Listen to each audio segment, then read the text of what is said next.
Welcome to Yacht College's TDO 17 Creative Cocktailing. I am your host, Jeremiah O'Shan, the self-appointed Dean of Yacht College, but I'll be taking a very secondary role today. Before we get started, though, I wanted to remind everyone of two things. If you like what you see, we've still got a bunch of courses lined up that you can join by visiting yachtcon.eventbrite.com. Most notably, we have supplies still available for our art class on Wednesday and next Friday's pizza making class.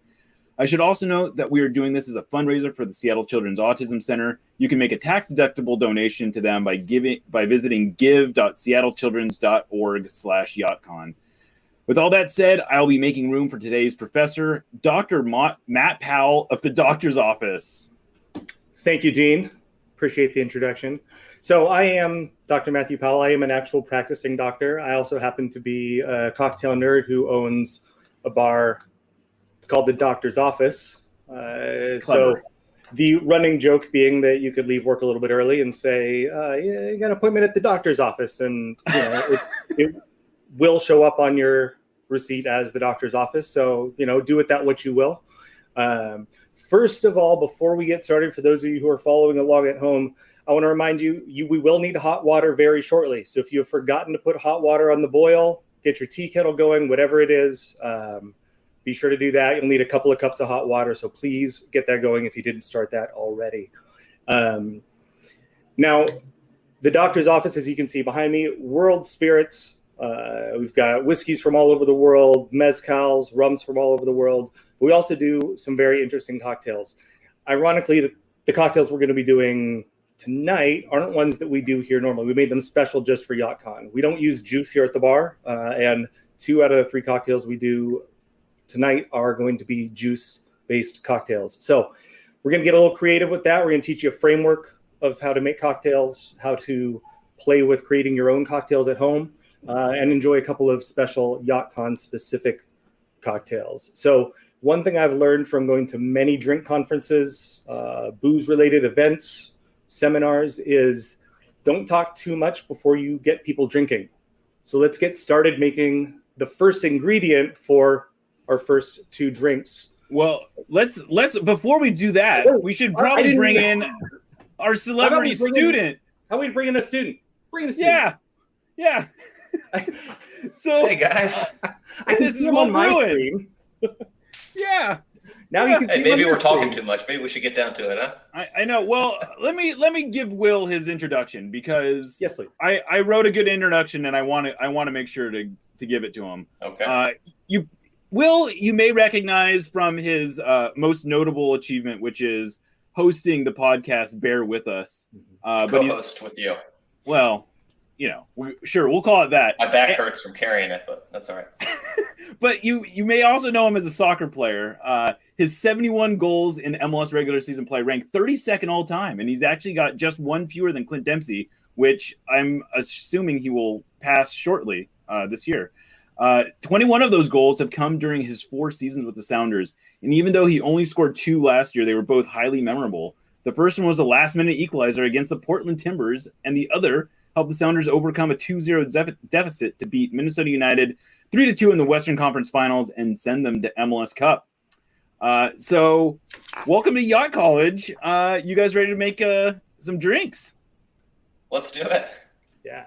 Sorry about that. I can see him on this side of my screen, and I forgot to do okay. on this part of the screen. So welcome, Will. Thank you for inviting us into your kitchen, into your home. I'm a student. Yeah, we're in the kitchen right now, so we'll see how this goes. Well, I've seen some of your equipment, and I'm sure it is up to the challenge. So the first thing, like I said, we're going to get started with making a syrup. So the very, very basics of syrup, you'll hear people mention a simple syrup, a 2-to-1 simple syrup. Simple syrup is just equal parts water and sugar. So you don't have to buy simple syrup ever in a store. It's literally equal parts sugar and water. You can use any type of sugar. You can get 2-to-1, so 2 parts sugar, 1 part water. But what we're going to do is make a ginger simple syrup with some peppercorn for an extra little bit of heat.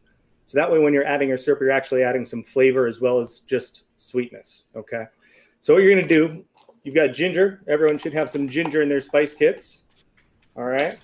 And what we're going to do is take equal parts ginger with sugar and water by volume. So this is where high school chemistry comes into play. We're going to use water displacement, all right?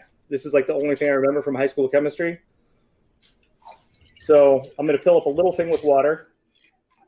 I'm going to add the ginger and see how much higher that water level went. All right, now I know the volume of the ginger. Does that make sense, Will? Kind of. Okay. Yeah, it makes sense. So take a jar, fill it with some water, see where that level is, drop the ginger in. How much did it rise?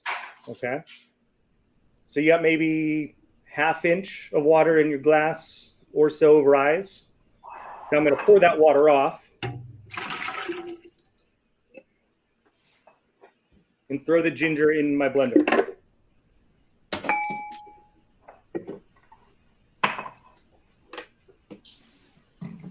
Yep. Getting the blender, Cuisinart, food processor, whatever. Yeah. All right. You had a pinch of black peppercorns you're going to throw in. All the peppercorns that are in the... Yeah, all the ones in your kit. You feel free to salt bathe them if you wish. I like to keep it simple. Yeah. It makes for less sweeping afterward if you don't. Yes. You just actually put them in. All right. Now what you're going to do is go back to whatever heat-safe vessel you want. So that you remember that level that you had of water before, you're going to take that level of honey. See, if the water raised ½ inch when you added the ginger, you're going to want ½ inch of honey. So start with an empty glass and add however much honey that water raised by.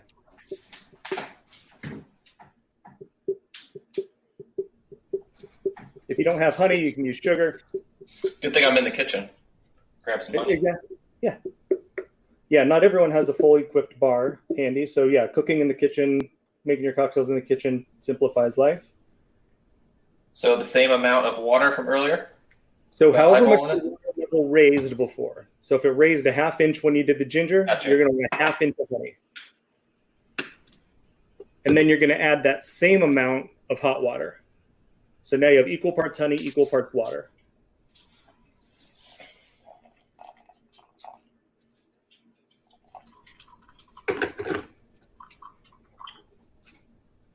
Excellent.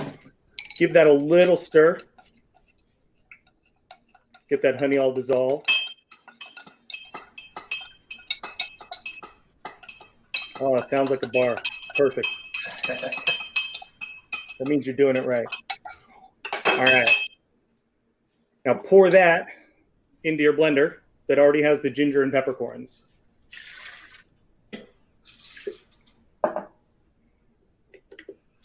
So, Will, have you ever done this level of mixing before of anything? Nope. You guys already got me doing the most I've ever done.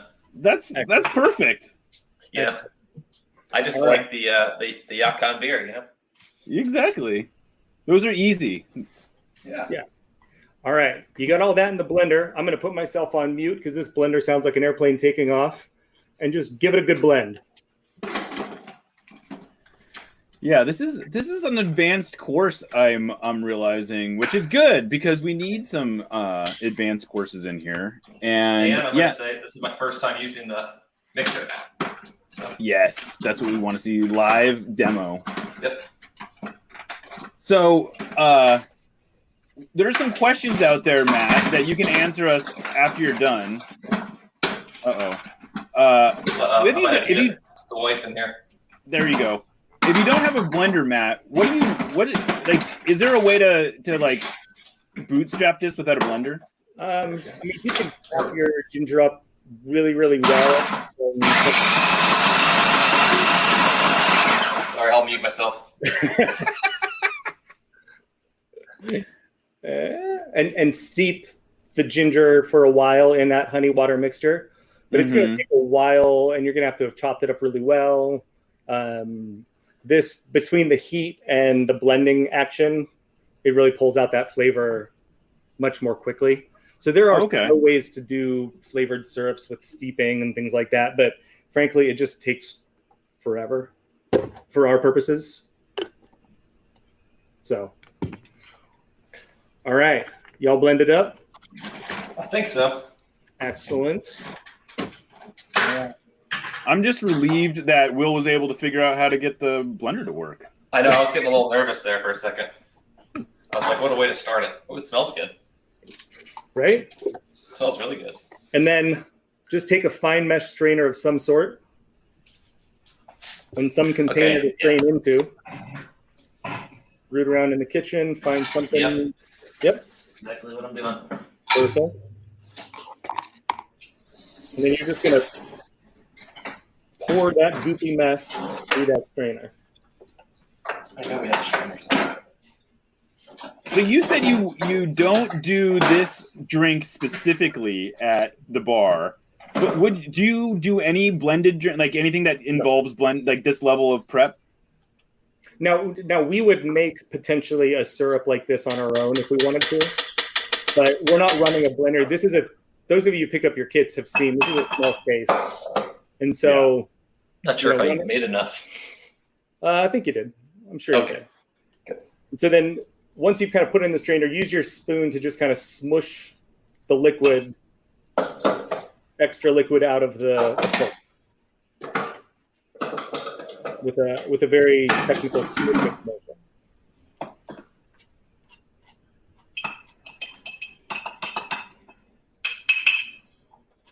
It smells really good. Yeah. We're cruising. Excellent. Thoroughly smushed? Thoroughly smushed. Excellent. So this syrup, because it's hot, you can throw it in the fridge right now to chill down because our second cocktail is going to be a cold cocktail. It's not going to cool off that much by the time we pull it out to use for our first cocktail. But we do want it a little bit cooler by the time of the second one so it doesn't just heat that up. So you can go ahead and throw that in the fridge. Before you do that, go ahead and take a little sip of it. And I'm just going to sip straight from the container because, well, I'm not serving this to anyone else. It's pretty good. Right?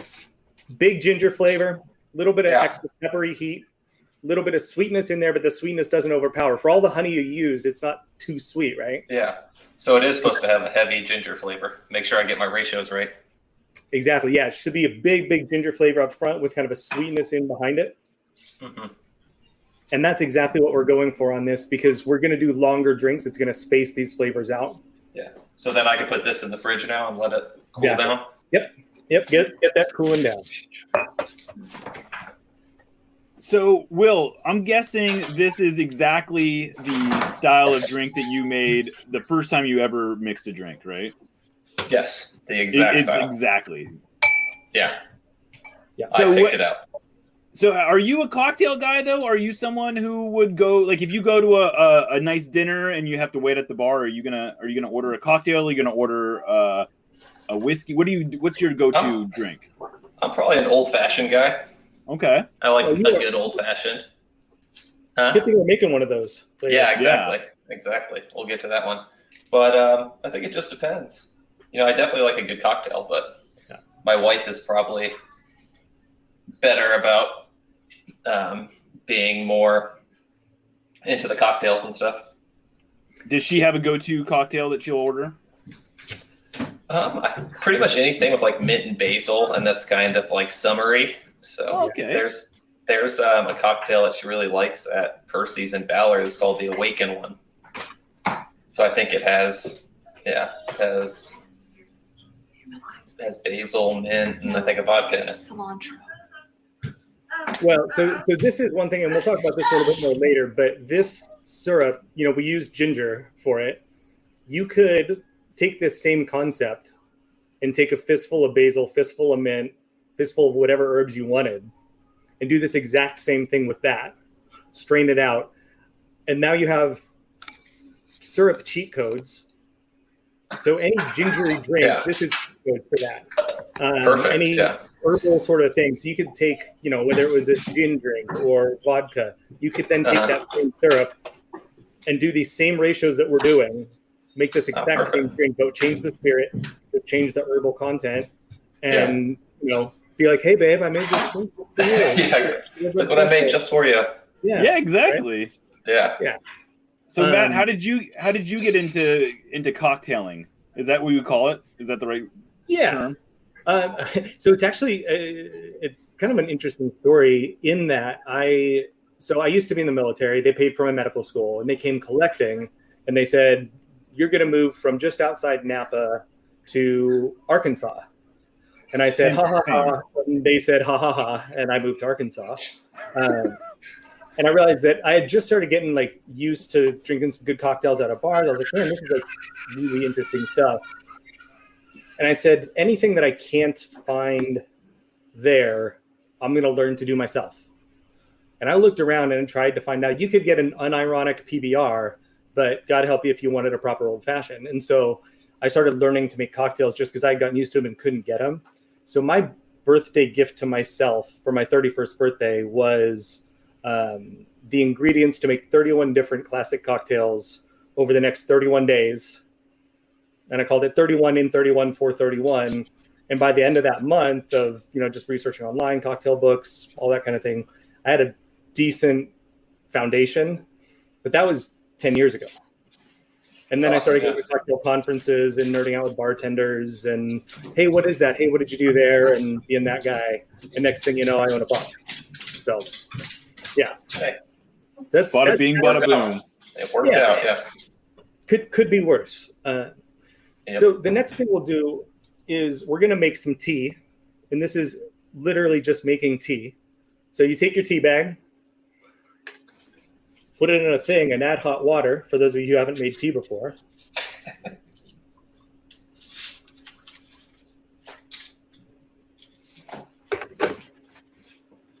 Now the kicker with this is because we're going to use this tea as a lengthener for the cocktail, we don't want the tea to overpower the drink, right? We don't want it to just taste like we're sucking on a tea bag.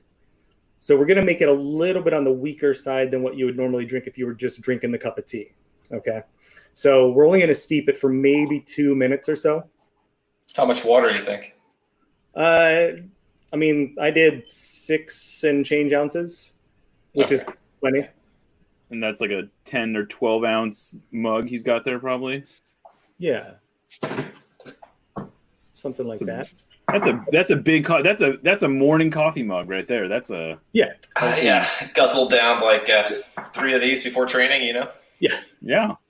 So one thing that I will mention this to folks. We're talking about making the tea right now. The drink that we're going to make, and this is true for the second drink as well, you do not have to lengthen it. And that's kind of one nice thing from a framework standpoint is if you're coming up with your own cocktails, if you're making a long drink, so something that you add, 6-8 ounces of some liquid to, it's good to have a base that actually stands up on its own before you add whatever that other flavor element is that lengthens it, right? So before we add the beer, before we add the tea, you actually want something that tastes good on its own. So if for whatever reason you don't want tea in your drink or you don't drink beer for a second drink, you can take this same cocktail and shake it over ice and drink that as a drink on its own. So just as a caveat moving forward, you don't have to do this step if you want just a sipper. But we want this nice long drink. We can sit back with a refreshing mug. Right? So I'm coming up on just shy of 2 minutes here for my tea. So I'm about to pull my tea bag. I got a few more seconds there. Hey, in the meantime, I have a question for Jeremiah. Over the course of the pandemic, you've spent, I'm sure, more time at home than normally, than probably any other year in your adult life. Have you learned in the past year that the correct way to roll your toilet paper is over rather than under? Oh man. Oh my goodness. Yeah. You know what? I got to tell you, the last time, after that discussion, I realized there are 2 types of people. Yes. There are people who put it over the top and people who don't pay attention to it. Yeah. It's like there's no, if you pay any sort of attention to it, you're putting it over the top. Like I don't think anyone is out there under, like, that's just not either you pay attention or you don't. Yeah, I'm pulling my tea back now, by the way, I listened to your old podcast and it just, it made me sad for It you killed you. to know that. Yeah. It's That- like Fair it's, enough. God, It's- every time, it's kind of every scary. day, maybe even multiple times a day, this guy is like Yeah. reaching under the toilet paper and That's what I'm fishing. saying. It's no way to live. It's no way to live, Jeremiah. It isn't. And if you go to the Jeremiah. public bathrooms, that's what and something you learn when you have kids, because you end up in a lot of public bathrooms with kids. Even they do it over the top, and they got the silver thing that makes it easy to rip. Like that should be, that should tell you what kind of monster are you doing it under. I know. You're right. So I am curious. This is a question for the people at home. I want to know how you if you're keeping up with this. Like I'm in my fancy podcasting studio, so I'm going to be honest. I'm not. I have tea here, but I'm not keeping up. Are people keeping up with this? Are they falling behind? I want to know how the average. I'm impressed that Will is keeping up. Frankly, this is I'm ready to go. The kids are down. I think I don't hear any more crying, so I think we're smooth sailing there. Oh I man, probably just look at jinxed that. myself. Before 7:30. I don't know what your normal bedtime for these kids is, but I don't think we've ever had in my life had my kids down at 7:30. This is another thing you're missing out on then, Yeah. Yes. So Cohen goes down like between 7 to 7:30 tonight. We put him down a little earlier. Liam's usually around 7:30, 7:45, but he's downstairs, so we got, we can make some noise up here. Nice. Well, that's good stuff. That is good stuff. Well, we've got our ingredients, right? We've made our syrup, we've made our tea, and the rest is just going to be adding booze and juice and putting it all together. All right. So the first drink that we're going to make now that we have these ingredients is a hot rum punch, and we're trying to think of what an appropriate name would be for the hot rum punch. And someone said, "You know who has hot takes that make you just want to punch him in the face?" And I thought, Alexi. I'm not going to say which Alexi. I'm just going to say Alexi. And so we named this the Shut Up Alexi because, God, a hot rum punch just... This one's going to be great, huh? Right drink. So what you're going to do, we're going to take half of a lime. So cut your lime in half.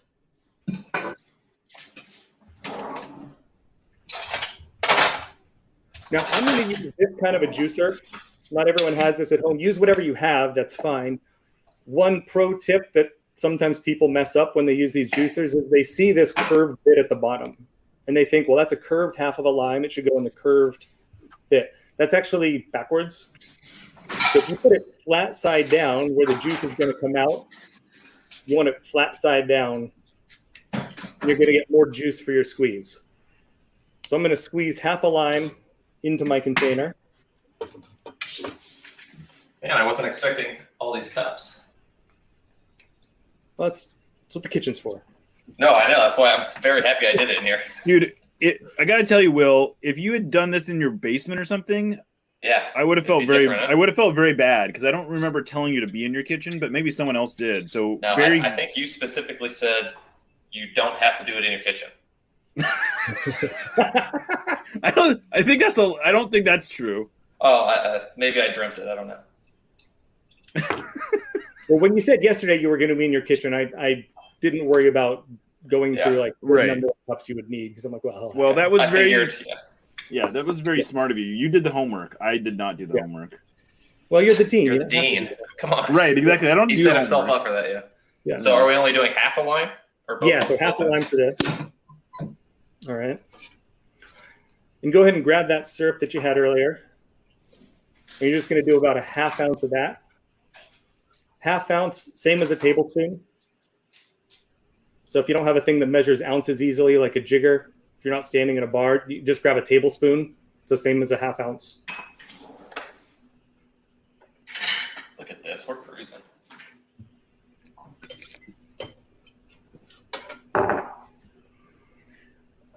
So the first ingredient that we're going to grab, so those of you who have the kits, you have 2 bottles in your kit that are the same size in one tiny little bottle. The 2 bottles in your kit are these 2 rums here. Mount Gay Eclipse and St. Benevolence Clear In. We'll talk a little bit about those once we have our drink made, but we should finish making our drink before we start talking too much more. One thing that I do encourage people to do, especially if you're not familiar with an ingredient, is give it a little sip on its own. See what it actually tastes like. Which one is which? Ooh. So the one with the green dot is your Clarin, the St. Benevolence Clarin. The other one is the Mount Gay. You're going to add the whole bottle of each. So just take a little nip off each to see what they actually taste like on their own. Familiarize yourself with that ingredient. And when you do this, what's going to happen is now you're going to recognize when you actually make the drink, oh, that flavor is what's Oh, yeah. That's what I said. I was like, oh, just a little sip. It's not a big. Oh, yeah, that gets you. Yeah, it's And it's real got thing. it's got like levels to it. Yeah, I think it's still going. It's like still. Yeah, one it's did you got like try? some smoke in there. I want to say Which one was that? The Clarin? the green. Yeah. Yeah. So that is the reason we have that is because it is so goddamn flavorful.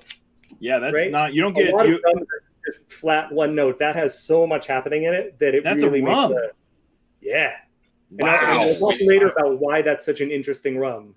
I We're did. in I would have not. I would have not got rum out of that. That's. Yeah. I like that. Okay. It's fun stuff. So 1 ounce of that, or a whole bottle if you have the bottle. So this And whole then- thing in there. Yep, the whole thing. And then one ounce of the Mount Gay is the other one. Dare I give this one a little sip? Yes. That one's. Yeah, that one's. If you can handle the other one, you're not gonna have any issue with this. I'm like an animal here. I'm actually gonna cut up some ginger and throw it in there. Yeah, you do. Gosh. Who cuts an up animal. the ginger? No, I'm just kidding. All right. And that last tiny little bottle that you have is this stuff called St. Elizabeth's Allspice Dram. So it's got an allspice flavor to it. Just 1 milliliter of that. So just a few dashes, just a tiny little dropper full. That's all you need. So far, it's looking like I want to go to the beach or something, you know? Yeah. So if you don't happen to have St. Elizabeth's Allspice Dram sitting at home, because why would you? You can use actual allspice. It's just doesn't mix as well. So for mixing drinks, it's not going to blend as easily and have as consistent of a flavor. All right. So you've got those. Give them a shake. Those ingredients, shake them together. Got to use my kitty cup shaker. Perfect. See, that's pro. Yeah. I think that right there, we're gonna market that. You work with what you got. Yeah, I think that's like a marketing thing, though. You can Wow, it go actually to kind of works. Of course, it does. I'm too scared to like do it like this because Yeah. Yeah, exactly. Enough. Well, we were wondering, actually, I think Lickett was wondering if you. What's Lickett up to? Well, he's watching this apparently, and Lickett, hi. and he wanted to know if you do the do you do the cocktail? Like, have you ever? Yeah, with the mixer, but Yeah. I couldn't find it, so. Oh. Normally I do, but with this one I was too scared because with my luck it would just explode everywhere and babies would start crying and the whole thing. yeah. It would have been good for the clip show though. Yeah, it would have been great for you. Yeah, I mean, we have fancy shakers that you can use, but I'm just using a mason jar for our purposes today, so you don't have to be fancy with it. All right, so pour that stuff out of your shaker into whatever you plan on drinking it out of. Or just drink it out of the mason jar. I should also note that Will if Brian's watching, Will actually we gave him alcohol-free versions of everything. Yeah, I got the mocktail versions. Yeah, so it's so don't worry, Brian. It's gonna be fine. Yeah, and then take your tea, and I'm gonna add maybe half of this, so maybe 4 ounces. Yeah, you can do 4, 6, 8 ounces, kind of whatever you want. How strong do you want the drink to be, right? So you could even do 1 or 2 ounces if you just wanted to do that, and then kind of keep adding it and tasting it. I've played with this before. 1 or 2 drips. Yeah, exactly. However you want. Yeah. And then. Are we going to need any more tea if we don't use it all? Nope. Okay. No more tea. That's it. Set it aside. drink it later, whatever. And now we got ourselves, shut up, Alexi. Alexi, shut up.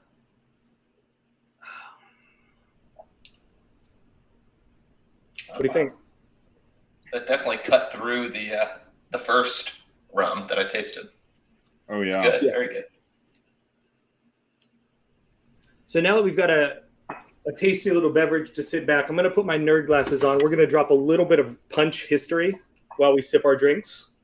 All right. So is this technically a punch? Yeah. So this is a punch. And it's very fitting for YachtCon because the first English use of the word punch we know is from September 28, 1632. One sailor wrote a letter to another sailor wishing him good luck on his trip, that he gets along well with the captain, and that they get to drink a lot of punch together. That's literally the first English use we know of, is one sailor to another saying, hope you get to drink a bunch of punch. That's 166 years before the word cocktail is first used in the English language. So punch is defined by 5 things. Spirit, it's the rum. Citrus, the lime. Sugar, that's from our honey. Water, and spice. So it couldn't really exist as a category before the 1600s in Western society, because that's when the trade routes really opened up that connected where all the spices were being grown in Indonesia. They could be brought back in bulk as opposed to just trading them through India. But it was actually known as an Indian drink in 1658. And punch houses were cropping up all along the coast in India. And so they predominantly served the English and Dutch. They weren't serving local Indians for the most part. That wasn't their clientele. That wasn't to the local tastes. But all these sailors liked it. And so punch historians tried to kind of figure out how this happened. And it starts with sailors because they had their daily tot, their rum ration. And they would cut their rum ration so it wasn't just a shot with water. And they called it grog. Okay? So now you have spirits and water. You have 2 of the 5 ingredients for punch, and this is what sailors are drinking anyway, right? And we all know about citrus and scurvy, right? That was a thing that started coming out. In fact, 1617, the chief medical officer of the Dutch East India Company prescribed sailors to take 2 to 3 spoonfuls of citrus juice every morning. His actual prescription, though, was to add a spoonful of spirits to that citrus juice so it was better for the stomach. So he's recommending the sailors start their day with a few teaspoons, a few spoonfuls of citrus juice, and a little booze. Well, it's the doctor's orders. Exactly. Yeah. Chief medical officer of the Dutch East India Company in 1617. We are stepping into the river of history here with this. So I mean, who are we? Who are we to argue with the doctor? Feel free to argue with me all you want. It's medicine. It is medicine. It is. That's what I'm saying. It's literally medicine. It's yeah. So healing powers. So how many drinks is this? If I'm out there, I'm drinking this on the deck of my favorite socially distanced bar right now. My yacht. How many, I'm keeping track in my mind of how many drinks I've had tonight. How many am I on when I've finished this? 1,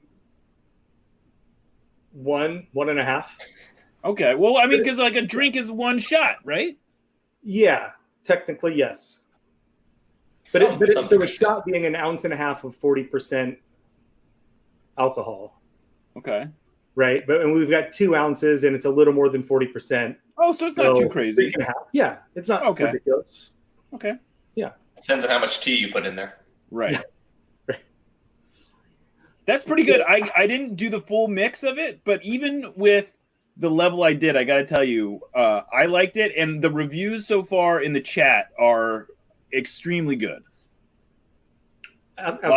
Lots of people saying they like what they're drinking. So this is obviously a single serving punch, right? People think of punch and you think of big punch bowls, right? That's normally what we do. So a single serving punch is using those same 5 ingredients, those same 5 concepts, and putting that in 1 glass together, right? So you could take this same thing and scale it up to, all right, a bottle of this booze and a bottle of that booze and ounces of this, and make a big bucket of tea and make the same thing. And you're where you're at. So, so sailors start spreading this stuff, right? So the sailors are hey, I'm drinking grog already. I'm already doing citrus juice. And they land on the shores of India where people are drinking tea and having spiced drinks. Well, you put your hands together. Next thing you know, you've got punch, right? So these punch houses start cropping up. Well, then sailors take what they've learned. They bring that to other places. They travel.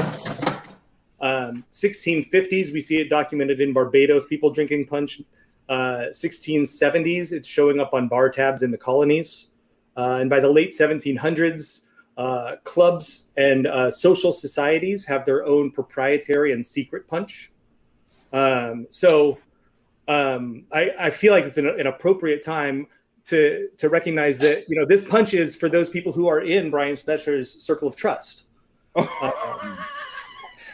And, you know, I wouldn't want to betray his trust in any way. And in fact, I think those of us who are in the circle of trust can really add to that by bringing new secrets and new special information. So this recipe is for the circle of trust, which is a safe space that we're in right now.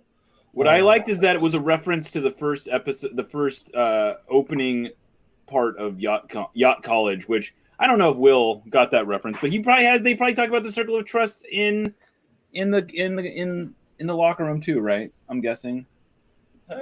Maybe not. Yeah. Maybe not. It's just like an assumed circle of trust. Yeah. Yeah. Well, it's more like if you break that trust, it's like meet the parents, you know? You're in the circle of trust. Absolutely. So Matt, I gotta relay this. I think there's a few people that feel like we jumped ahead a little bit. They want to know the origin of rum. Like why is rum on all these ships? Yeah. So rum, let's talk about these ingredients a little bit. I was gonna have Will give away some stuff first, but okay, we'll draw a raffle later. No, that's fine. It's fine. So you got another outfit. So this Barbados rum is what we picked. So rum is anything that starts with sugarcane that gets fermented, that gets distilled. So if you take straight sugarcane juice, ferment it with wild yeasts, and distill that in little pot stills in Haiti, you have what's called clarin. So that's partly why this has such a punch to it. Pardon the phrase, but had all those layers of flavor, because this was starting with fresh juice. Literally, they press the cane, and right then that juice that comes out, and they just use the wild natural yeasts and these little stills. And so crazy flavors develop, lots of complexity to it.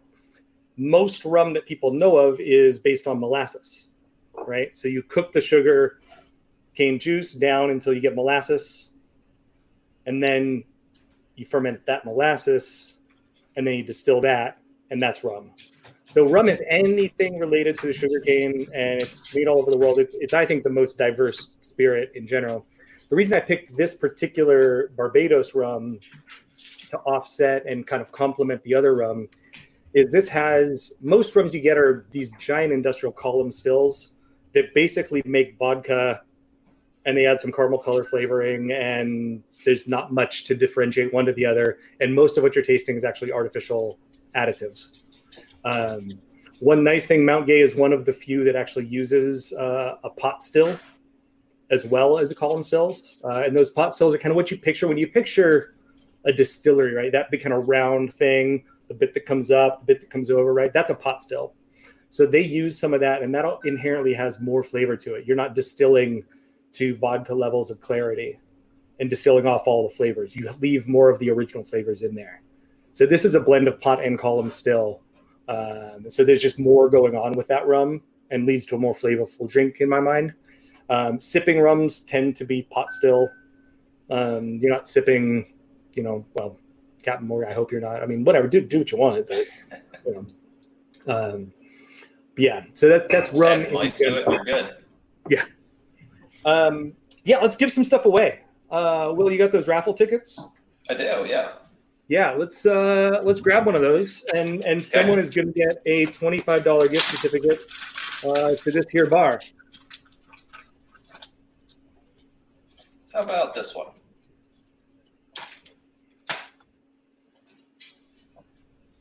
You want me to read off the numbers or just put it up? Yeah, just what are the last two numbers? 5-3. 5-3.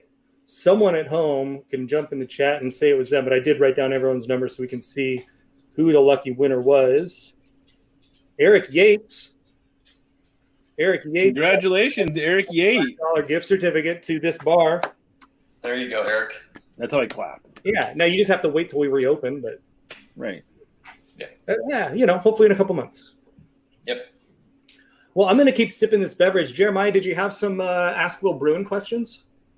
Oh, yeah, shoot. Yeah, we totally got some Ask Will Bruin questions here. Oh, okay. Yeah. So, give me 1 second and I'll bring them up. You caught me a little off guard. But this is like one of my favorite bits from Bear With Us. And I'm so glad to bring it back because we haven't had a chance to do a lot of these. So this is an anonymous question, but they said, as a proud aunt, they maybe gave away it was unnecessary there. But as a proud aunt, I wanted to get my nieces and nephews birthday gifts that make me their favorite aunt while simultaneously pissing off my sister. What are some fun gift suggestions? So give us your best gift suggestions for a infant to 9 years old. That's the range here. Infant to 9? Yeah, it's a big range, but what do you got? Pretty big range, yeah. We'll start with infants, probably just a teether. I don't know, or like something that lights up. And then mid-range, probably like, we recently it was our oldest son's birthday, his second birthday. We got him like an electric car. Maybe it's a little early for him, but we can control it with the remote too, and he can also drive it, so we can make sure he doesn't crash it. But that would be a good one too. That is a good one. Love that one. Yeah. Electric, electric car, definitely. I call it an EV. Yeah. How long does that take to charge up? So we've only been able to take it out once or twice because of the weather. But it probably went a good 30 minutes, and then we just put it on the charger so it didn't die. But you can't be doing hills and stuff, and you guys pretty much got to be on flat ground. What did the fellow neighbors think of that thing when they were plowing them off the side? Everybody liked it. They were laughing and waving and pointing. And then I said, once he gets a little more comfortable, we'll start cutting people off and stuff. Oh, it's got a horn and stuff on it too. Yeah, it's pretty fun. Nice, very nice. So if she wants to be, the favorite aunt, that could be a good one. Yeah, that is a good one. I always think of favorite aunt. The perfect favorite aunt gift to me is one that the kids love and the parents hate. Yeah. So anything with like loud noises or that's what I'm saying. When Liam first got it, we took it outside that morning. Right. And then when it was time to come in and be done with it, temper tantrum number 1 started. So yeah. So that he loves it, but yeah. How's Liam with transitions? Good present if you have to be there. Yeah. How's Liam with transitions? He's good. Once you get through the temper tantrum part, it's good. Good. Off to a good start. Yeah. Do we want to do another one, or you want to get going with it? Want to get going? That second cocktail, and we'll have plenty of time to do that. Nothing but time. Yeah. I hate to surprise you with this, Will, but we've got a call in from Jess Fishlock for a rematch on trivia. Just kidding. You see how I perked up there? How do you suck your chest? Here we go. Redemption. Yeah. Sorry, no dice. All right. So the second cocktail, it's a beer cocktail. We're going to use that same ginger syrup, half a lime, and a bunch of booze. All right. So just like before, half ounce of that ginger syrup. Now, one note about this syrup is whatever you have left over, it will settle out. There's a bunch of particulate in there that doesn't come out through the strainer. So if you wanted to do this and be real fancy, you make it well in advance and let it all settle out, or you can run it through a coffee filter or whatever. We're not going to be that fancy tonight. So what's a good type of cup for this one? We're going to be shaking again. We're going to be shaking again, and then this is going to go in a longer glass, a tall glass. Okay. So something you would drink a beer out of, perhaps. Gotcha. I got that. All right. So half ounce of ginger syrup. Half a lime, again, flat side down.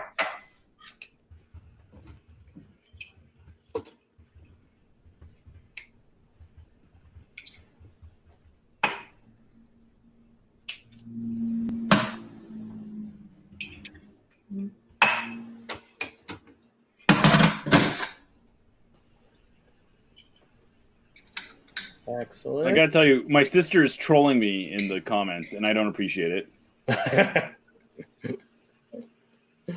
She's threatening to get my kids a drum set. Thanks. Ooh, that'd be a great one. Yeah. Nice. Make sure it's Thanks, extra anonymous. Thanks, anonymous question asker, for suggesting wonderful gifts. Yeah. Basically anything that's super loud and you don't have to be there. Right. It's great. Perfect. So the booze for this next one, again, we've got the same syrup, same lime. We're using 2 different tequilas. They're both Fortaleza, or what are in the kits. One's a silver, one's a reposado. Okay. So the one with the green dot on it is the silver. And again, I recommend, these are sipping quality tequilas, by the way. So those of you who got kits, we didn't put cheap ass tequila in there. Like, this is good sipping tequila, and we'll talk about that a little bit. But give them a sip just like before, so you kind of know what that ingredient actually tastes like. Good thing you told Jeremiah it was supposed to be sipping tequila, because he probably would have been like, "Oh, it's so bad." So reposado is something that's been aged 2 to 12 months. So silver, less than that. Reposado, rested, 2 to 12 months. All right. So we're going to add an ounce of each of those Into the mixing cups. Into the mixing cups, yeah.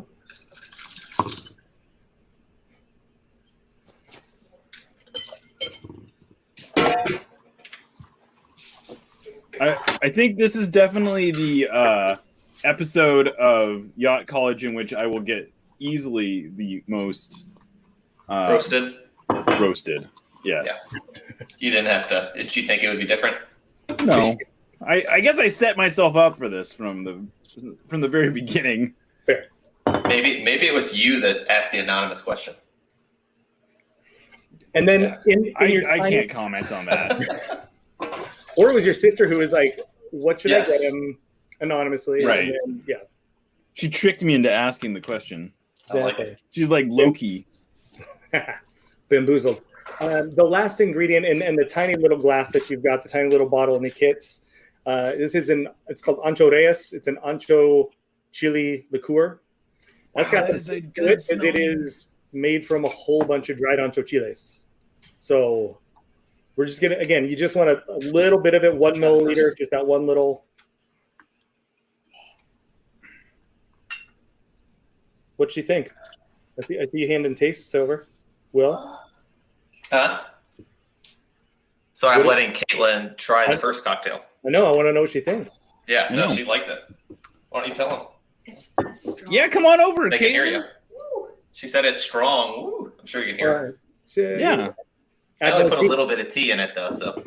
I was trying to talk Caitlin into coming and being in this. Jeremiah was trying to talk you into coming and being in it. And I just messaged him on Instagram. She said she just messaged you. I don't need to translate. She's right there. I heard. I've got Well- headphones in, you know. Yeah, no, I get you. All right. So we got all that in the shaker. Let's give it a shake. Sippy cups. Yeah, sippy cup shake. I did bring a shaker actually. Excellent. Perfect. Now, Oh, pardon me, Jeremiah. Yeah, right. See, I did bring one thing that I could drink.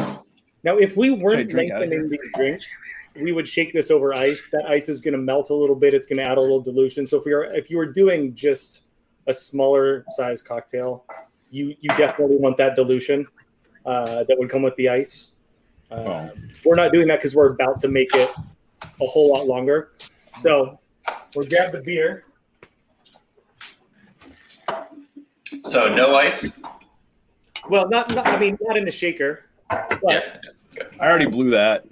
Yeah. You were like, Exactly. it's totally fine if you want to. That's not the end of the world. I'm going to grab some giant ice here. Now, you can put ice in the glass for this drink or not. I actually prefer ice in it. I was going to say, I think I'm going to do a little bit of ice. Yeah, I would normally not put ice in beer, but for cocktail purposes, it keeps it cold.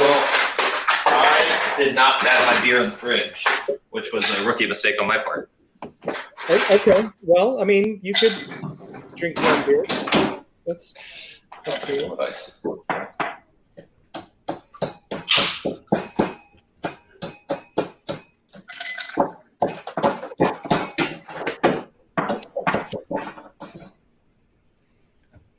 So here at our bar, we have a giant ice cube maker that makes literally ice cubes. Oh my god, that's a big ice cube. So this is huge.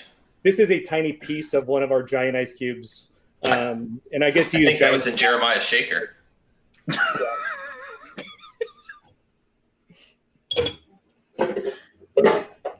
All right. So this is nice. Cups.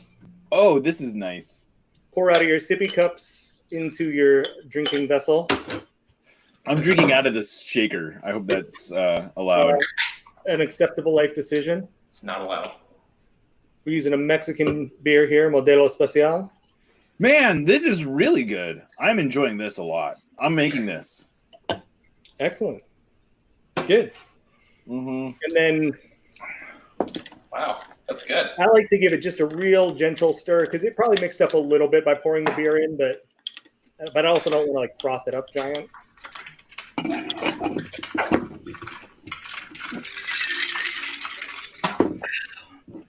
So that's a nice summer crushable, refreshing beverage.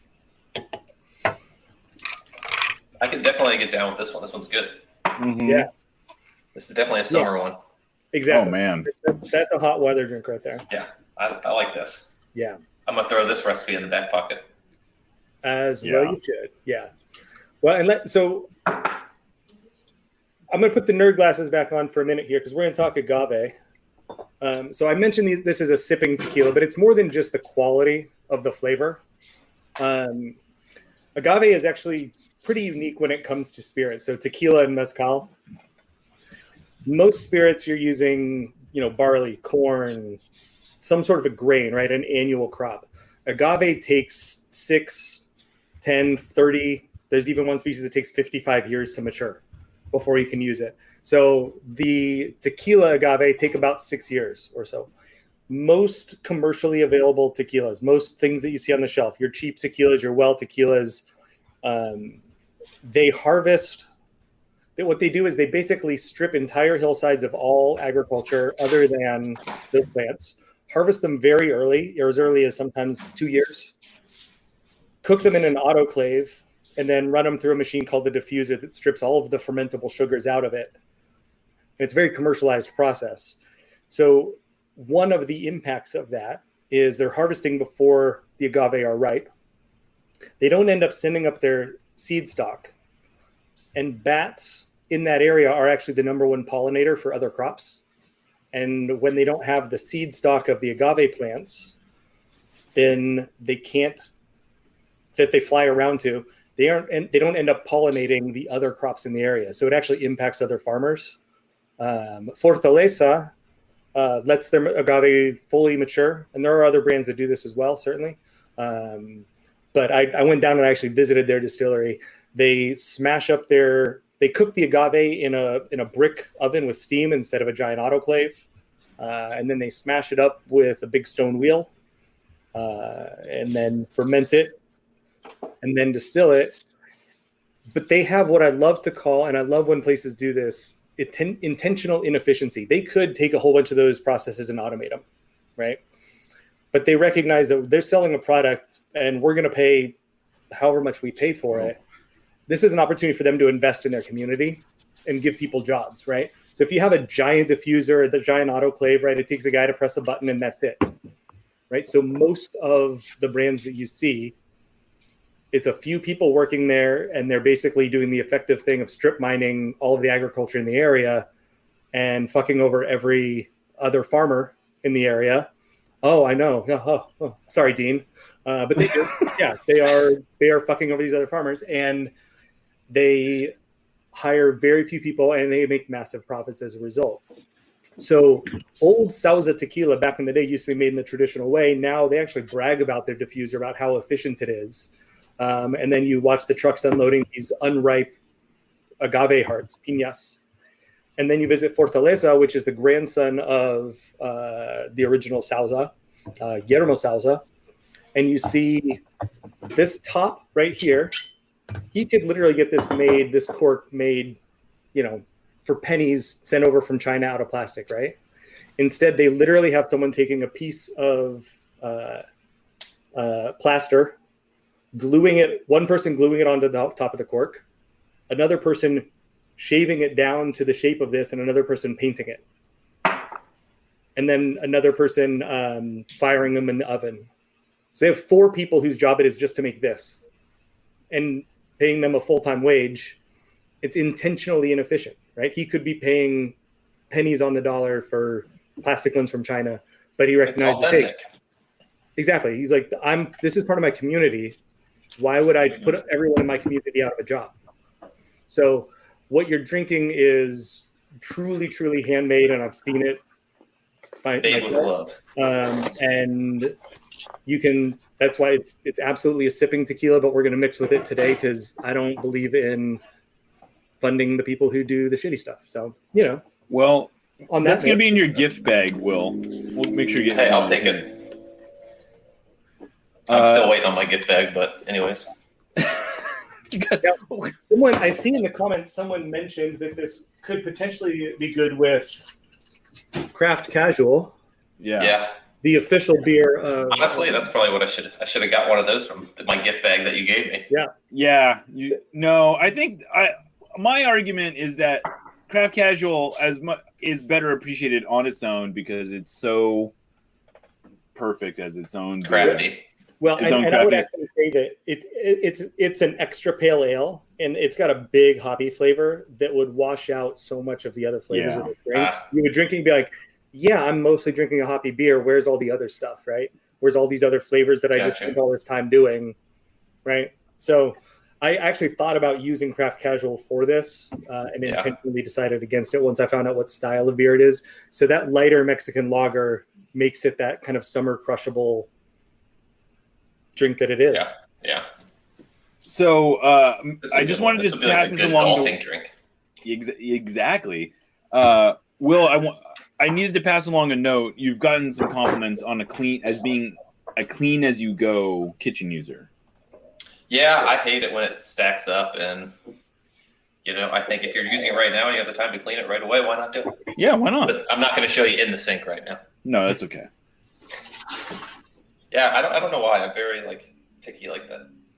Yeah. So the template that we've done with these first 2 drinks, just to kind of go back over it, right? We used a half ounce of syrup. It was a spiced syrup, but a half ounce of syrup, a half ounce of a citrus juice, lime in this case, and then 2 ounces of spirit. In each case, we used 2 different spirits as a split base, right? But 2 ounces of some spirit and just 1 milliliter of something else for a little extra flavor, and then a lengthener, right?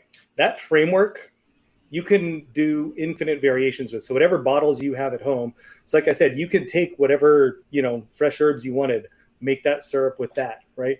You have gin at home, great. 2 ounces of gin, half ounce of your herbs, half ounce of lime, soda water, or not, off to the races, right?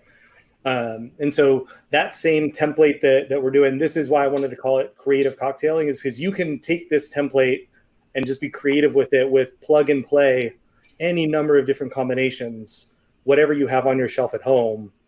You can make a whiskey drink just as easily as you can make a vodka drink if someone comes over and say, all right, hey, make a cocktail. I heard you like cocktails. All right. And you just dust this formula off and plug a few things in and blow their minds and think, wow, that's so amazing. You're like, yeah, it's the same thing. So I think, I'm going to use this one for that. Yeah. And just, wait till Kate's out of the room for this part and she'll think that it was just your creativity and it's perfect. Exactly. Yeah. It is. I'm going to say, I just threw some stuff together, Exactly. Do you find that beer is actually a good medium for cocktails? The right beer is. Yeah. So a classic Mexican lager is like a good platform, probably. Yeah. So, I picked that because I thought it worked well with the flavors of, tequila, lime, ginger, that kind of a that we were in Mexico, conceptually, right? And so a lager works well with that. Again, if you're doing like a bigger whiskey drink, and maybe with like a smoky Scotch, right? Maybe then you use a porter or a stout even. So Canon used to have it's in their cocktail book if you happen to buy it, but like 7 years ago, they had a drink called the Hooker, which was named for Judge Hooker, not the Streetwalker. But it was the Judge Hooker, but it was the Hooker cocktail, and it was a beer cocktail that used I think a porter. But yeah, I mean, so you can use like a Belgian beer that's got like a big rich malty flavor. And that's gonna do that with like a brandy or a cognac. You just kind of think, what is the base spirit and beer part that matches up first, and then build from there. But yeah, beer's great. They realistically, a lot of bars don't do beer cocktails because, frankly, like the cost on them, you're spending money on, like they just become more expensive drinks. Sure. So because you're using beer and all your spirits as well. So I'm bummed that I'm kind of bummed though that I mean, like you go to you get a michelada or something like that, they'll do that, but there's not enough beer cocktails out there. Yeah. I mean, a michelada is I think kind of the base foundation for a beer cocktail, if you think conceptually, right? You want a little spice, you want a little heat to it, little citrus, and then that beer, and it's refreshing, and you can just pound them. Yeah, this is a good one. Yeah, I like this one. I like this one a lot. Excellent. Well, I'm glad you like it. Not that I didn't like the first one, but right. I think I prefer this one. Yeah. Well, we're getting into a summer mode, so it's weather's starting to turn. This is, in that vein. Hey, tell you what, let's give away some more stuff. Have we got? Let's see. Who is it going to be? The last two numbers are 5-5. 5-5. Let's see who it is. That is Megan Jensen. Jensen. Confetti. Yeah. Congratulations. Confetti. This was not in the kits. This is something now Will has seen this, but Megan is going to get to try a whiskey that none of us have tried. Megan is going to get to try. This is a Scotch that was born in 1974. Oh, look at that. So this Scotch was distilled in 1974, bottled in 1979, and has been sitting in a cellar for the last 40-ish years, waiting for this moment.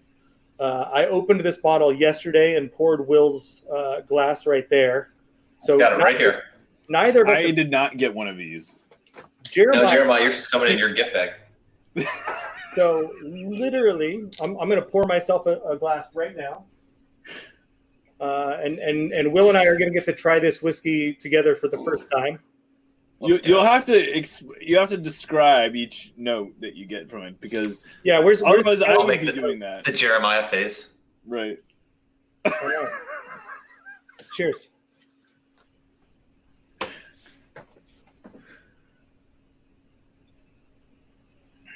I did have to take off the jacket because of the extreme That's heat smooth. here.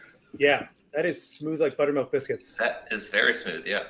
Yeah, does not make me mad at all. No, makes me the opposite. Right? Well, Megan Jensen is the winner of a shot of that. You will enjoy that one, Megan. And now we will eventually, when we reopen, we'll put this on the menu. And we are going to designate You can get one then, Jeremiah. Yeah. And then For the $15 a glass, probably, right? For you, What's that? Not $20. $15. What am I talking about? What's that going to go for? Probably 3 times that. Depends on who's paying Yeah. for it. If I'm here, if I show up, it's going to be Yeah. $100. The yeah, Jeremiah book out. it's $500. No, Yeah. I mean it's going to be probably like $33 an ounce. Okay. Yeah, I mean again, it's older than Will I am. will pay It's older for than all of us are. Will So- will take me I out and gotcha. pay for get me on that one.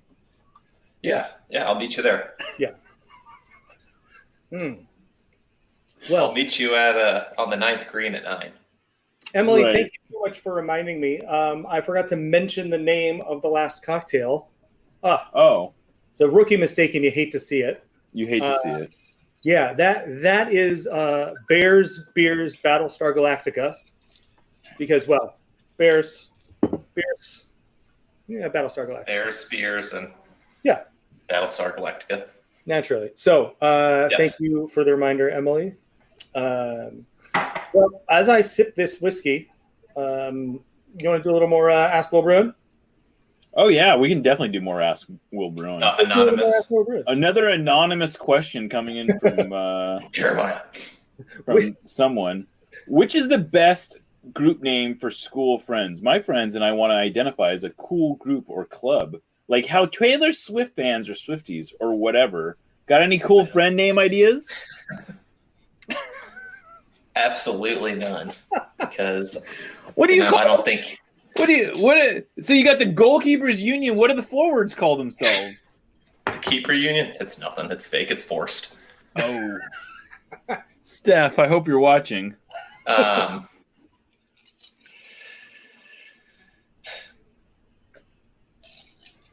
The Three Amigos. That's what we're going to be Berenstein calling Bears. you, huh? The Bears?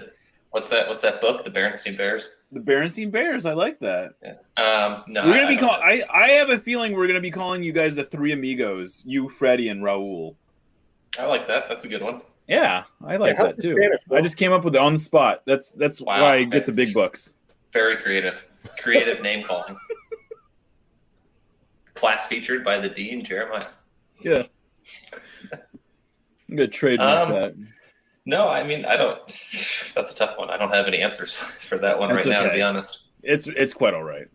Yeah. I didn't even know Taylor Swift fans were called Swifties. So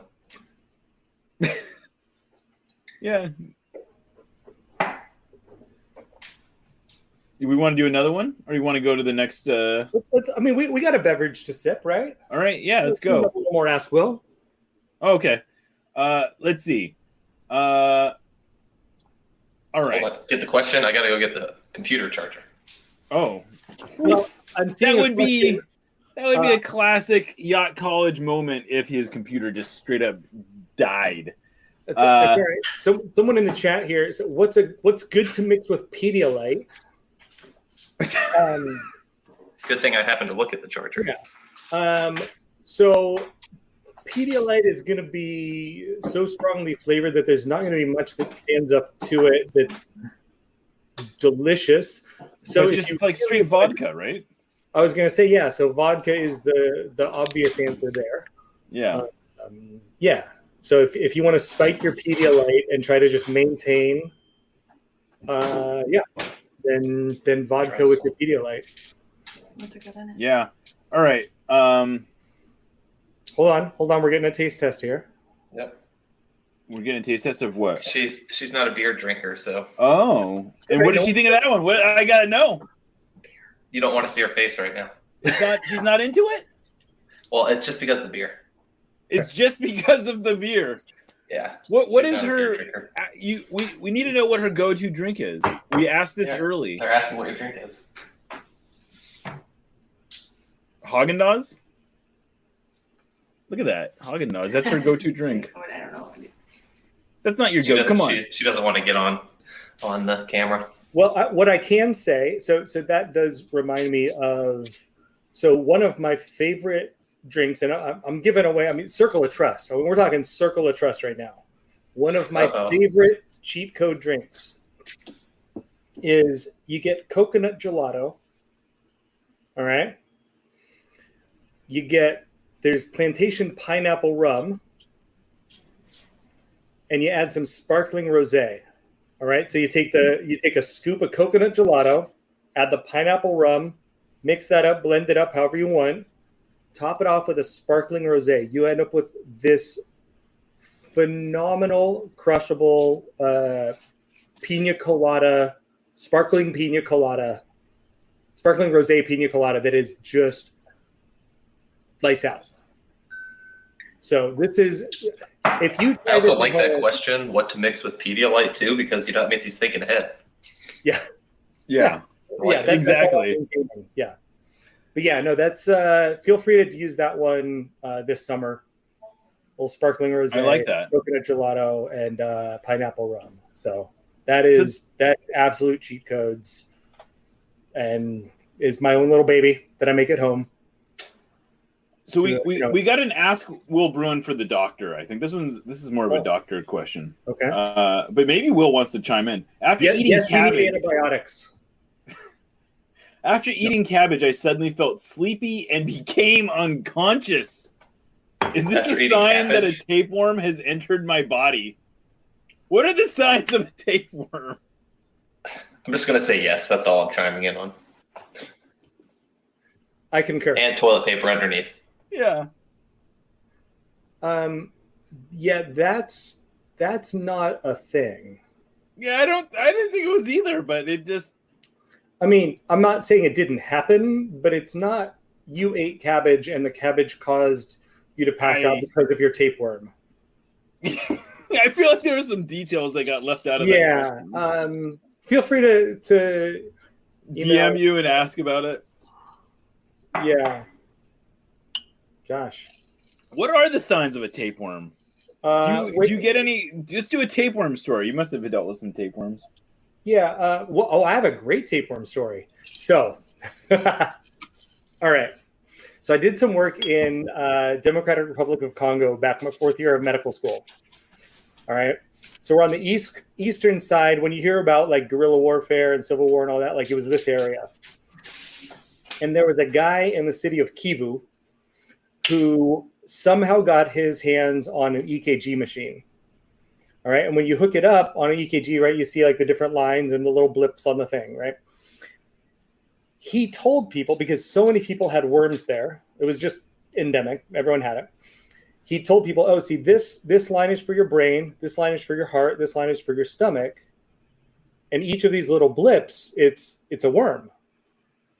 And so I'm going to give you a worm medication, and then you're going to come back and we'll check and see if it got rid of the worms. They would take the worm medication, bunch of worms in the poo.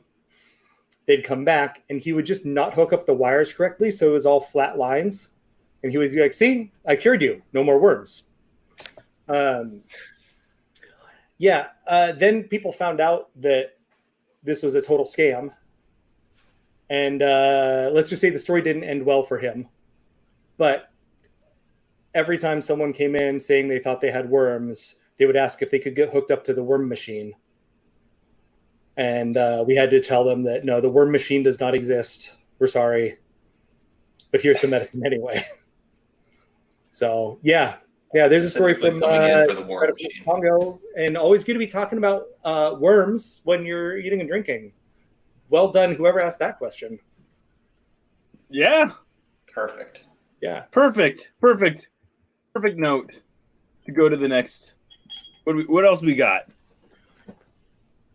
Do you have more questions, or should we go to the next? No, we can go to the next one. Okay. So for those of you who did the third kit, we're making an old fashioned because that is Will's drink. And we're going to make an outstanding old fashioned right now. So we're going to do this a couple different ways. Big ice, Jeremiah. Start with, we're going to build this one in the glass we're going to drink it out of. All right. So you get in industry speak, this is called a bucket or a double old fashioned glass. So yep, something big enough to hold some whiskey and some big ice. All right. Now, if you're like Will and you happen to have simple syrup sitting around, put a teaspoon of simple syrup in the bottom of your glass. Perfect. Now, I see Will bought his simple syrup, and since he was paying attention early in class, he knows. Well, I made it, and I bottled it in here. Perfect. Yes. Excellent. Strong work. Just equal parts sugar and water. Hot water makes it easier to dissolve. That's why we used hot water earlier. So I'm going to put half a teaspoon of sugar in my glass. And I'm going to add half a teaspoon of water. And I just made myself a teaspoon of simple syrup. Not rocket surgery. Now we're going to add some bitters. We're using Bittered Sling. These are Kensington Dry Aromatic bitters. Bittered Sling is based out of Vancouver. Husband and wife couple, amazing couple of people. Lauren Moat and Jonathan Chavanchek. He's an amazing chef. She's an amazing bartender and cocktail wizard. And they combined their powers and made an amazing line of bitters. I have no stake. I have no horse in that race. They just make amazing stuff. And so this is a really aromatic bitters. We're going to just add a couple of dashes of that. Or if you have your tiny little bottle at home, just add your tiny little bottle. If you use simple syrup, you don't have to muddle. If you didn't use simple syrup like me and you have just your glass, give it a smush. Smush. And we're not going to be too pretentious and worry about every last little grain of sugar dissolving, but most of them.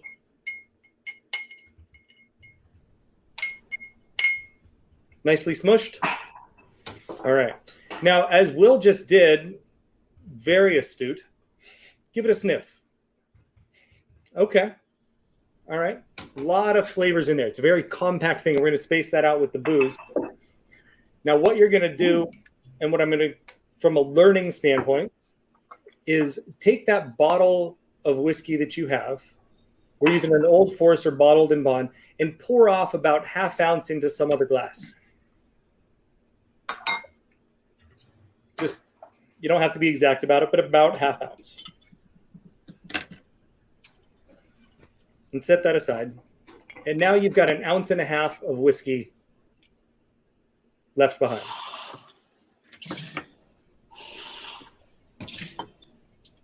All right, so you got about 1.5 ounces of whiskey on one side. You got your glass with your sugar, water, bitters. All right, I'm going to take my giant ice cube, my stabby device, stab off a piece of ice that fits in the glass. If we don't have a stabby implement and a big, huge piece of ice, I'm assuming regular ice will work. Yeah, so the bigger the ice you have, the better, because you don't want a ton of dilution, right? You want chilling and a tiny bit of dilution. The big ice is your friend. So for those of us without commercial ice makers, what would you suggest? So there's a few different approaches. I mean, you can't just... The first time I ever saw an ice sphere shaved at a bar, I went home and immediately put a Tupperware in the freezer, and then I broke it on the back porch, trying to make a sphere out of it. Right. You can buy. There's a lot of different ice cube trays now that will make. I mean, you can find them on Amazon, whatever. That 1.5 inch, 2-inch ice cube tray. You can find those pretty easily. If you want to make really clear ice, then what you need is directional freezing. Now, our super fancy ice machine makes these crystal clear giant blocks of ice that you can see through and read paper through 12 inches of ice. But what you can do at home is, if you have any sort of a insulating thing, so save some styrofoam from a packing thing, whatever, but put some styrofoam or some sort of insulation around that ice tray. And what that'll do is it means that the uninsulated top part freezes first, and it freezes layer by layer. And that'll push all the gas out of it, and you end up with clear ice. Again, there's commercially available things that'll do this for you if you want to pay money for it. But that's the home version, is to put ice in a cooler. If you have a giant, like say you have a chest freezer, you can take an igloo cooler and set that inside, leave the top off, and put your ice cube trays in there. Different ways to do really clear ice. But yeah, I mean, just you can find big ice cube trays online. I myself bought some ice trays, like silicone ice trays recently. And yeah, I've got the same.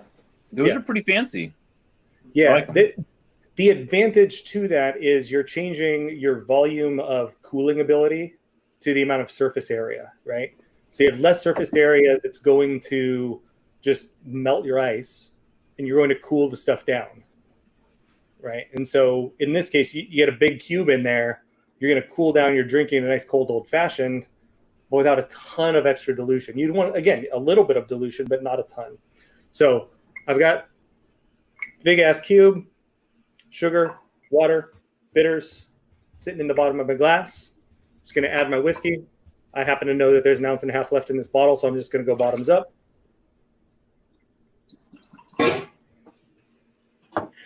Take some sort of a stirring device and give it a, where this give it comes a in little handy. stir.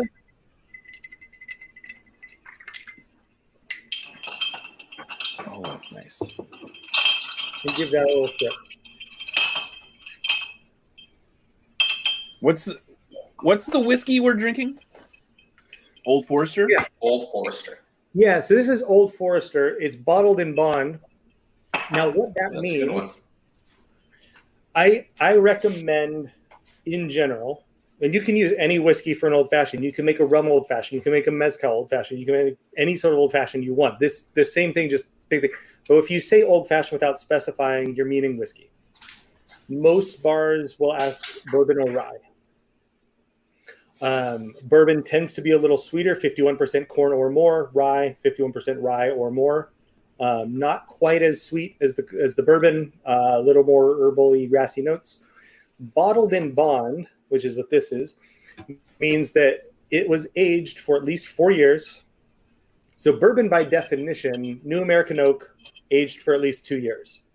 Bottled in bond means aged for at least 4 years and bottled at 100 proof. So a lot of your whiskeys that you buy off the shelf are 80 proof, 40% alcohol.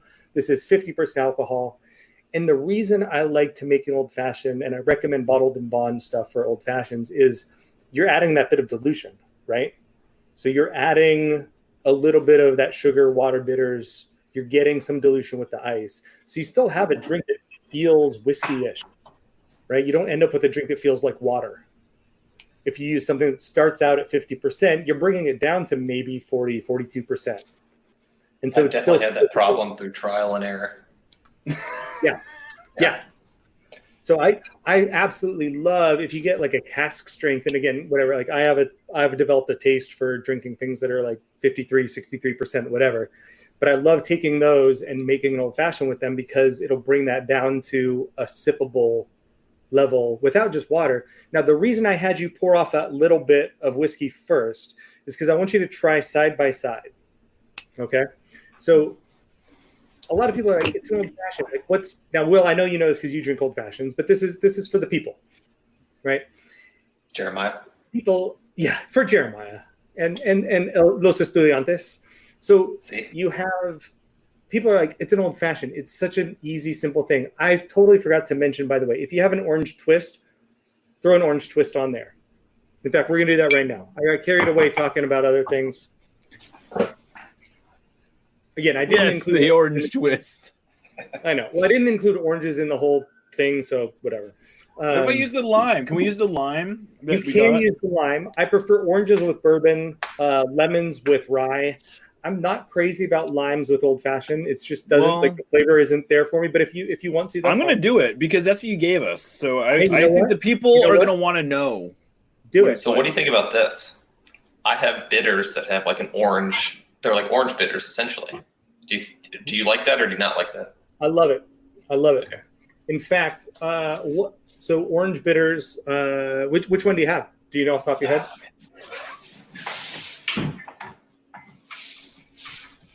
Check. Oh yeah. Emily's holding up some Fee Brothers, which is excellent. So she's in the backstage, so y'all can see Scrappy it. bitters. Yep. Is that Scrappies? Yeah, Scrappies makes great orange bitters. Yep, absolutely. So orange bitters, fantastic in a martini, fantastic in old fashioned. Absolutely. So adds that little bit of orange. If you don't have a twist on hand, use an orange bitters. You could use, say, a dash of orange bitters and a dash of like Angostura. You can combine bitters. Again, super versatile. No rules in terms of what bitters you use. Angostura being kind of the most classic one, but again, I use a different one because I know their origins and kind of what they're doing with farmers up in Canada that are pretty fantastical.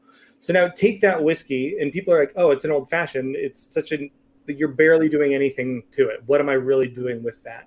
And compare the difference of tasting just the whiskey and then what happens with the old fashioned.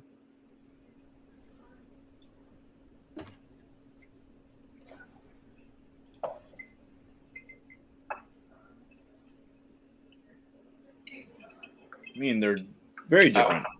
Yeah, Totally much different. smoother. Very different. Yeah. It smooths it out. It adds other flavor elements. Big time, yeah. It's a thing that you can sit back and sip, whereas that whiskey, maybe you're not in the mood to just drink a straight whiskey, right? But you still get all of that robust complexity. Well, yeah, you know. Yeah. So an absolutely delicious, and again, it's one of those things that because you're using such small amounts of other things to add to it, it's so easy to screw up, right? I mean, it's one of those things that you add too much sugar and you're like, great, thanks for the whiskey syrup. Yeah. Right? Too much bitters and you're like, well, where was my whiskey? Right? You pick the wrong whiskey and like Will said, trial and error. You end up with. I've definitely gone through that where I've had like an old fashioned be like almost 3/4 of the cup because I keep adding more to try to balance it out because I'm too stubborn just to like measure it. Yeah. Do you have a go-to whiskey that you use for your old fashions? If you're No, I mean I really like Woodford, but I like Basil Hayden's as well. Yeah. But I'm open. I'm in the mode right now of like just trying as many as I can. Totally. Yeah. Test them out. Yeah, that is between just trying the whiskeys and then trying them as an old fashioned and seeing, because there's some whiskeys that I really like to drink, but I'm not crazy about them as an old fashioned because they don't stand up. They don't have enough kind of backbone to it, as it were. But yeah, like those ones you mentioned, like Basil Hayden's makes a really nice one. Yeah, Woodford, strong work. Yeah, I really like. And I mean, I don't have any like stake in any of these companies, but like the Maker's 46. Yeah, that's a good one too. Like the cast strength. I mean, again, those hold up really nicely to an old fashioned. Again, I picked this one. I really do like the bottled in bond. When in doubt, pick a bottled in bond. If you're at the whiskey aisle and you're like, now I get friends will send me pictures of a booze selection and be like, which one do I get? When in doubt, if you're between two things, get a bottled in bond because you know it's aged at least that long. It's bottled at that 100 proof. It meets certain standards that you know what you're getting for your money. That's good to know. That's a good little, because I didn't know that. Yeah. Little pro tip. So I like that. Is an old fashioned, does it need to be bourbon or is it any whiskey? So it can be anything. I mean, a rum old fashioned is delicious. I love a mezcal. Oh, you said this. Yeah, yes. Mezcal old fashioned, cognac or Cognac old fashioned. You can do anything. But it doesn't have to be like as so okay, here's another one for you while we're on the subject. Yeah. What makes it a bourbon versus a whiskey versus a scotch versus, I guess those are the three main things, right? Yeah. So whiskey, big category, pretty much you can take any grain, ferment that grain, you make a hot grain tea, basically. You ferment that hot grain tea and then distill that product, and that's whiskey in its most basic form, right? Mm-hmm. Certain categories have rules to call it XYZ, right? So if it's going to be rye, it has to be, at least half rye, and then a lot of times it's corn, maybe a hint of barley.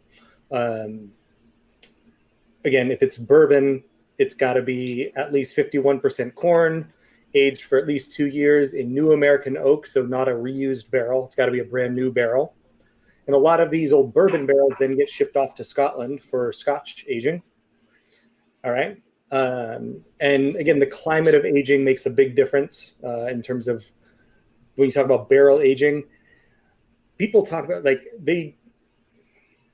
I'll try to speak nicely about people who blow smoke up each other's asses about how many years are on the bottle. But if you think about what happens in the climate in Kentucky versus the Scottish Highlands, right? You get these hot summers in Kentucky where those molecules are going in and out of that barrel like this, right?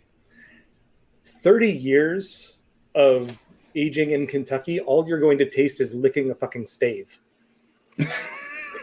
right? Like you might as well be like, oh, cool, it tastes like a barrel. So what? Delicious. Right? But they're like, oh, but it's 30-year bourbon. Like, terrible, gross. Thank God. Can you taste the wood in the barrel? Yeah. Oh, yeah. Oh. I'm getting really notes of oak and more fucking oak. I only taste oak. In like the Scottish Highlands, where it's 60 degrees in the summer, and those molecules are doing this, right? They're barely going in and out of that wood, barely picking up those flavors. So you really need to think about, and this is true. You think about rum. A lot of rum is aged actually in Europe, and then there's some rums that are aged in the tropics. Tropical aging for a couple of years. Now they're going to lose. It's terribly inefficient. Massive amounts gets evaporated off. It's not a good business model from that standpoint. So you often end up paying more for them. But the same thing happens, right? If you think about bourbon, you're aging in Kentucky, then you end up with a much higher angel share, much higher evaporation. But again, those molecules are moving in and out. So the sweet spot for bourbon is often 8 to 12, maybe 15 years. And you get way barrely when you get farther on in it. So single malt is when you see single malt or single grain, the single means a single distillery. Okay. And so malt means it was malted barley. Grain means, again, grain. So you might see a single grain or a single malt. There's a category that Westland Distillery, a local group, they are, and they make pound for pound, they're outstanding. They make fantastic stuff, and it's a category, American single malt. They're creating this category because Scottish single malt, everyone kind of knows Scottish single malt, Scotch, but most Scotch is blended. It's a blend of different distilleries, and you have blended malts and just blended Scotch. Maybe it's all barley, maybe it's not. So American single malt, one distillery in America from malted barley. Right, so that Westland is kind of championing this. You have Copperworks doing great work as well. You have that's really cool doing this, and so that's when you see those words, that's what that means. But whiskey is a giant category, right? And again, bourbon, there are other rules in terms of distill it to this proof, bottle it this proof, XYZ. We don't need to worry about all that, but so. Let's give away one last thing. Speaking of whiskey, I mean, all this whiskey talk. This is a bottle of Maker's Mark. Each year for the last couple of years, they've started doing limited releases. This is the 2020 limited release with a very specific barrel stave. They took a barrel that had a mix of virgin, so unused toasted American, and then French oak. So a couple of different sources of the oak that actually formed the barrel that this was aged in. This is bottled at 110.8 proof. Proof, by the way, is just double your alcohol percentage. So 55.4% alcohol. So this is, feel free to add a few drops of water, put this over ice, or just drink it if you're into that sort of thing. But with Washington state taxes and all this, we're talking a $100 bottle of whiskey. So let's give that away to somebody. Look at this coordination. I love that we thought this out. I love it. Good job, Matt.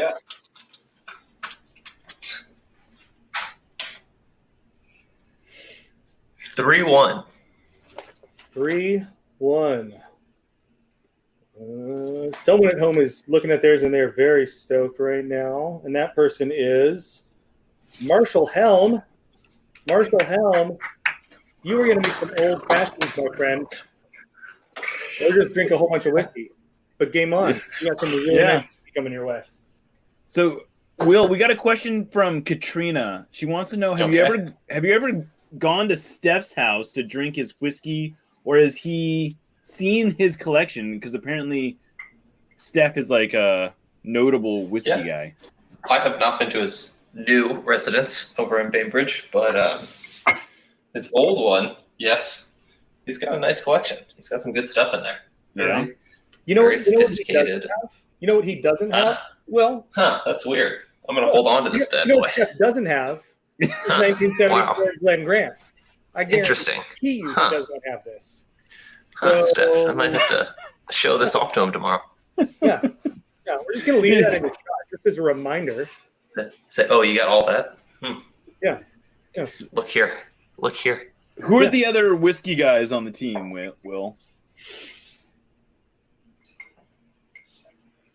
So, Gustav was a big one, obviously. Not anymore. Here. Yeah. I haven't really gotten to see if some of the new guys are yet, but pretty much Steph is Steph's probably the guy. like the whiskey master. Yeah, and then if he's like top, and then there's all of his teachers' assistants and deans and everything underneath. Yeah, but, I'm guessing that you don't have a lot of new guys that I'm guessing are because they're either very young or they're Kellen, who is clearly a wine guy. Obviously a sommelier. Right, exactly. And Spencer, I don't know. I'm not sure if he might be. I'm not sure yet.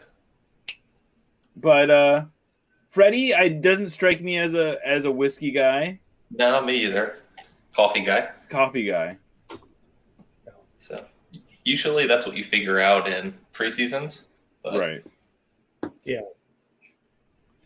So I would say probably Shane might be a good one. Oh, I'm curious. When y'all travel, are there, and if you can't answer, that's totally fine. But I'm just curious: are there like team directed rules around like drinking and like? Yeah, obviously, like whatever. Is it just like, hey, after nothing? Yeah, nothing before the game. Like before the game, but I mean like after. No. Like, are there any like? Don't be stupid, essentially. Okay. Yeah, essentially, like guys are going to go out get meals and stuff and have a beer, a drink or something, but just don't be dumb about it. Yeah, it's pretty much the only thing. It's like unwritten rule until somebody's dumb about it. Then, right. You know. Yeah. So this is a question that came from the chat, and they want to know what you think of the Bainbridge Distillery. I'll volunteer this. David Eaton was asking. But I went there thinking it was kind of a tourist trap type place. I thought it was pretty good. But what do you think of it? The Bainbridge one? Yeah, or either of you, yeah. Have either of you been to the Bainbridge place? I haven't. So my... Oh. I haven't... Well, here's the thing. I haven't had their latest releases. Okay. So... The stuff, the last time that I had their stuff, it tasted like it was going to be really good, but it was still good. Oh. Which is unfortunately true for a lot of places, right? I mean, you're making stuff, you got to keep the lights on, right? You put in bottles, you got to age it for at least enough that and so they were doing a lot of smaller barrel stuff initially, if I remember right. But it just, the last time I had it, and again, this is a while ago now, but it tasted like it just needed another year or two in the barrel to really bring out the flavors that it had. Because there's a lot of, and I have worked alongside, this is recorded for posterity, so I'm going to be careful what I say, but I have experience in distilling firsthand. And the stuff that comes off, there are a lot of volatile compounds that literally they just have to take time to either evaporate off, the molecules interact with each other and create new molecules. And so these flavors, you can taste, if you get used to tasting things, you can taste when a whiskey's young. And fair enough. Just a couple of years ago, I was like, man, this has good bones. Like this could grow up to be something really good, but it was still young. So I haven't tasted their latest releases. And so I'm cautiously optimistic, but I can't speak to it specifically. If that's all right. Yeah. All right. Well, we're gonna get wrapping up here. It's gone a little longer than we had expected, and I appreciate you being such a trooper. This was super educational for me. I actually found it super. It was great. Yeah, I loved it. What was your favorite drink? Probably the second one. Okay. I think that was for sure the old fashioned's really good, but I'm used to that one. Yeah. The second one is definitely one I will. That's in my rotation. I'm going to agree with you there. The Outstanding. second one was an automatic. What was it? It was Bears, Battlestar Galactica, and Bears, Battlestar Galactica. Bears, Spears, and Battlestar Galactica. Yeah. Well, Matt, this was great. Yeah, Thank I you for had a doing blast. And, I would like to plug the direct donation link. That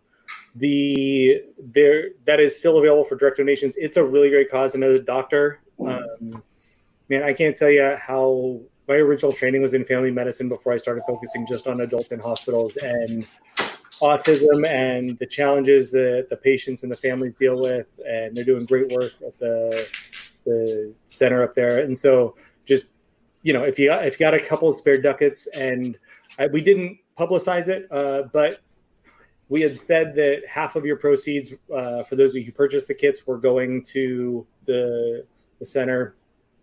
We are actually, as a bar, donating our half of the proceeds. So all those of you who bought the kits, literally 100% of those dollars are going to the autism center. So that's something that is going to happen, because it's awesome. It's a great cause. And so if you got, we're happy to donate some old booze and some amazing tequilas, sippable tequilas, and all of that to you. So happy to put them in y'all's faces, and hit that button, because we're doing. Well, you know what? While you mention it, I'm gonna throw this out there. We got 3 donations during the show, totaling $250. So I want to shout those people out. Crystal Miller donated. I'm gonna butcher this name, but I apologize. Manusher Sadri. I hope I got it. And Levi Jones, which Saderai. I think Saderai. Do you know this person? I think I've seen it somewhere before. Saderai, and then what was the third one? Levi Jones, which is too easy. I'm guessing is maybe an alias, or else it's an awesome name. One of the two. Jeremiah, I think it's an awesome name. Jeremiah, send me the names of those 3 people. Those 3 people. Hopefully, you're watching. When we do reopen, I'm going to buy you a drink. Okay. Thank you so much for donating during the live thing. And so, drinks on me. Jeremiah, when the doctor's office opens, I got you one too. Oh, there you go. That's what I did this whole thing for. Okay. I'll get him a PBR. Just kidding. Run it. This was awesome, Will. I really appreciate you doing this. I really appreciate it. Even though she was camera shy, I appreciate Caitlin. Yeah. Creating an environment where you could do this for almost 2 hours. So that was awesome. Yeah, she had to do a lot of work with the kids tonight, so she let me get on here. So she enjoyed her Haagen-Dazs. Yeah, I hope she did. She deserved it. Yeah, I know she probably ate it all without me. Well, that's all right, because you have training tomorrow. And so, by the way, so alcohol's better than Haagen-Dazs, right? Yeah. If you need a doctor's note, I can write you one.